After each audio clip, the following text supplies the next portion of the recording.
If you look at the demographics, it is perfectly reasonable to assume that Putin was going to be the last leader of Russia anyway. Bit of an internal coup in that we had one faction that used to be part of the government take over the government because they thought that the previous two rulers, Khrushchev and Brezhnev, had mismanaged the system so badly that they really needed adults in the room, people who had the full picture of everything that was going on. And in a highly censored totalitarian dictatorship, that meant the intelligence services.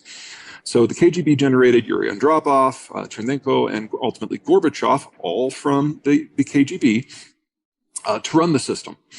Well, these people stayed in, I wouldn't even call it the background. They weren't officially in charge, but they were always large and present in the 1990s. And when Yeltsin took ill, they're the ones who took over from Yeltsin. So we had a quick revolution, lasted a few years, then Yeltsin got dropped because his health was atrocious.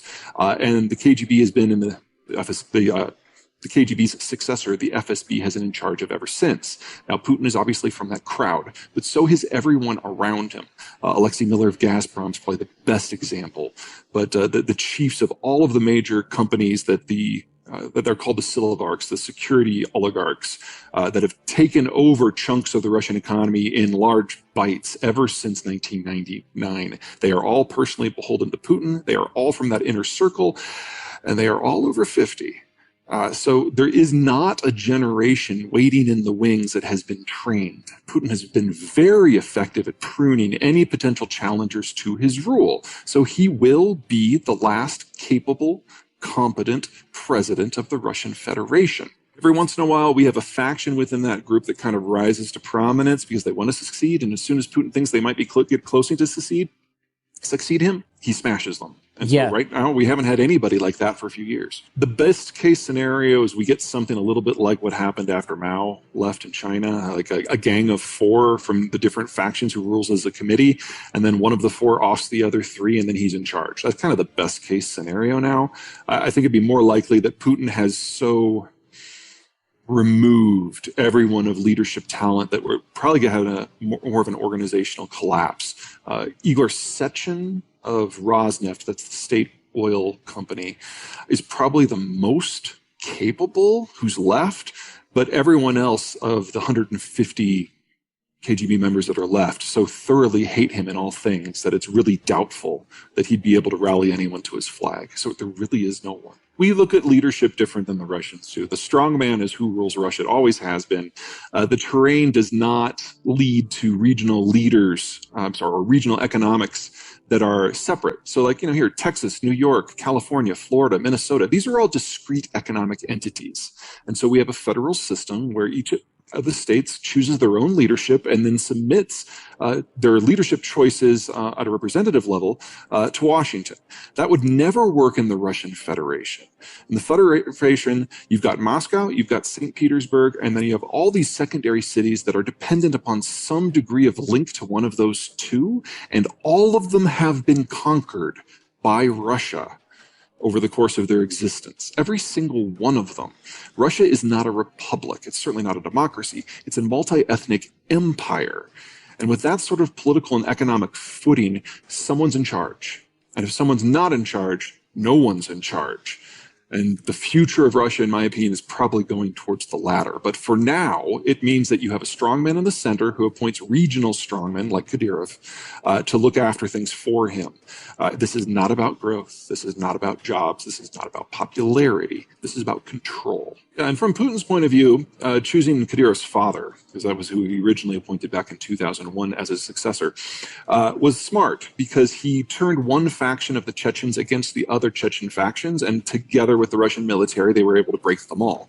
And so that faction was rewarded with control over a personal fiefdom, very medieval, very Middle Ages, very feudalistic. Of course, as will always happen to fathers, they will pass on in time. Kadyrov Sr. was assassinated, and so Kadyrov Jr., the current guy, took over. And yes, this guy is dumb as a bag of snakes. There's no argument there. But he is proven relentlessly capable of keeping Chechnya in line.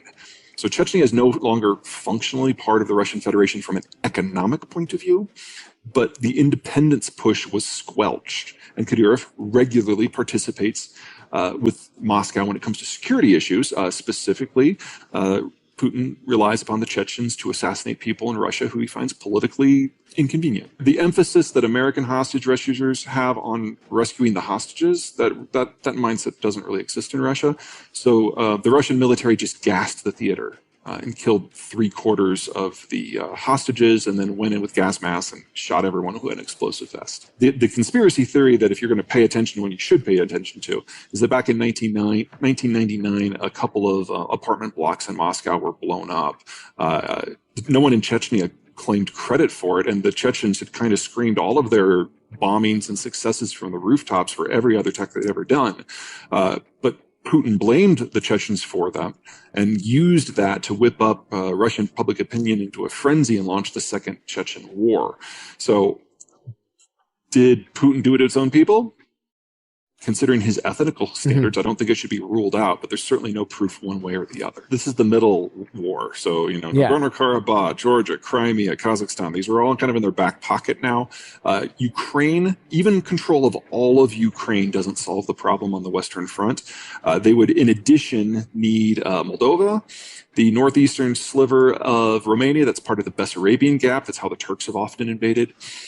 They would also need eastern Poland right up into downtown Warsaw on the Vistula River. That's the Polish Gap. That's where the Nazis like to invade it. And then they would need Estonia, Latvia, and Lithuania in totality because that's how the Swedes have gotten in the past. So you're talking about 6 more countries, 5 which are members of NATO.